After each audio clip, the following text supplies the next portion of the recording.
National karate ফেডারেশনের উদ্যোগে দুর্গাপুরের সিধু কানু ইনডোর স্টেডিয়ামে শনি ও রবিবার দুদিনের ইস্ট জোন চ্যাম্পিয়নশিপ ক্যারাটে প্রতিযোগিতা অনুষ্ঠিত হলো। মোট 350 প্রতিযোগী দুদিনের এই প্রতিযোগিতায় অংশগ্রহণ করেছেন বিভিন্ন ক্যাটাগরিতে। প্রতিযোগিতায় বহু জাতীয় স্তরের ও রাজ্য স্তরের ক্রীড়াবিদ অংশ নিচ্ছেন। 100 জন অফিসিয়াল রয়েছেন প্রতিযোগিতাকে সুসম্পন্ন করতে। উদ্যোক্তারা জানান, দেশের 4টি জোনের এই প্রতিযোগিতা সম্পূর্ণ হবে আগামী কয়েক মাসের মধ্যে। এরপর আগামী ডিসেম্বরে দিল্লির তালকোটারা স্টেডিয়ামে ক্যারাটে প্রতিযোগিতা অনুষ্ঠিত হবে। কেন্দ্রীয় সরকারের উদ্যোগ, দেশের সমস্ত ক্যারাটে ফেডারেশনকে জানানো হয়েছে জাতীয় স্তরে একটিমাত্র ক্যারাটে সংগঠন থাকলেই অলিম্পিকের মতো প্রতিযোগিতায় ভারত অংশ নিতে পারবে, জানিয়েছেন national karate federation coordinator Gopal Chandra Sarkar. আমাদের national karate federation West Bengal এটা অর্গানাইজ করছে। এনকে যে ন্যাশনাল ক্যারাটে ফেডারেশন আমাদের পুরো ক্যারাটেকে একটা ছাতার তলায় নিয়ে আসার পরিকল্পনা এটা হচ্ছে আমাদের। কারণ গভর্নমেন্ট থেকে বলা হচ্ছে যে অলিম্পিকে যদি যেতে হয় তাহলে আমাদের একটা ছাতার তলায় আসতে হবে, যেটা আমাদের ক্যারাটের প্রচুর ডিফারেন্স স্টাইল আছে এবং সেই ডিফারেন্স স্টাইলে 3টে ফরম্যাটে হয়: ট্র্যাডিশনাল ক্যারাটে, ফুল কন্ট্যাক্ট ক্যারাটে এবং সেমি কন্ট্যাক্ট ক্যারাটে। এবং সরকার থেকে যেটা বলা হচ্ছে সেটাকে স্পোর্টস ক্যারাটেতে নিয়ে আসা এবং কিছু প্রোটোকল দিয়েছেন, উইদাউট গার্ড অ্যালাউ হবে না। সেই সব প্রোটোকলকে মেনে আমরা সেই গাইডলাইনের উপর তৈরি করছি যে ন্যাশনাল ক্যারাটে ফেডারেশন, যেটা ডিসেম্বর মাসে আমাদের ন্যাশনাল ক্যারাটে ফেডারেশনের ন্যাশনাল টুর্নামেন্ট আছে অল ইন্ডিয়া।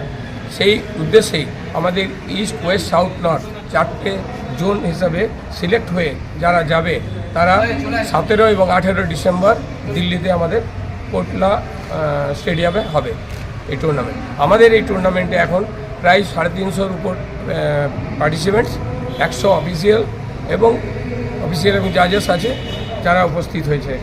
কোন কোন স্টেট থেকে এই ছাত্ররা এখানে? স্টেট থেকে বিহার, ছত্তিশগড়, ঝাড়খণ্ড, উড়িষ্যা আসেনি, উড়িষ্যাকে বলা হয়েছে, উড়িষ্যা আসতে পারেনি কোনো একটা কারণে। আমাদের বেঙ্গল, হ্যাঁ বেঙ্গলের থেকে? হ্যাঁ, বেঙ্গল তো সব থেকে বড় টিম আছে, প্রায় 17 থেকে 18টা ডিস্ট্রিক্ট আছে।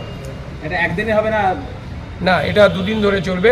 কাল বিকেলে আমাদের প্রাইজ ডিস্ট্রিবিউশন সেরেমনি কন্টিনিউ চলতে থাকবে কিছুক্ষণ পর, কিন্তু কালকে 5টা থেকে 7টা মেন প্রাইজ ডিস্ট্রিবিউশন সেরেমনি এবং জাস্ট আরও যা বক্তব্য বা থাকবে সেগুলো দিয়ে আমাদের সন্ধ্যে 7টায় শেষ হবে। কোন এজ থেকে কোন এজ হচ্ছে? এজ থেকে আমাদের অ্যাকচুয়ালি এনি এজ, বাট একটা করা হয়েছে প্রোটোকল, যেটা তৈরি করা হয়েছে সেটা স্পোর্টসের যেটা সিস্টেম আমাদের যে একটা এজ গ্রুপ করে, সেটা আপ টু 7 ইয়ার্স থেকে স্টার্ট, মানে up to 7 years basic, 7 to 9 years basic, 9 above কাতার এবং কুমিতে অ্যাডাল্ট গ্রুপ অবধি আছে। আমার নাম গোপাল চন্দ্র সরকার, আমি এনকে স্টেট কমিটির কোঅর্ডিনেটর এবং স্টেট হেড।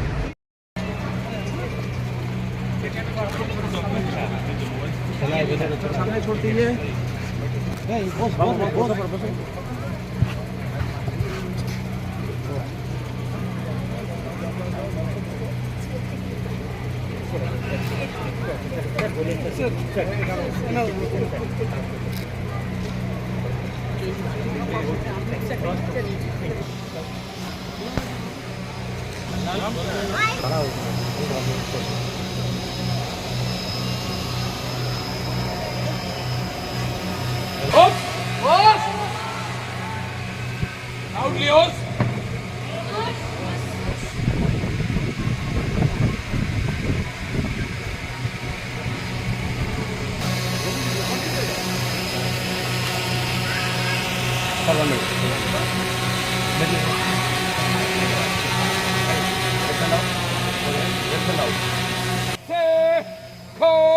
Yabe.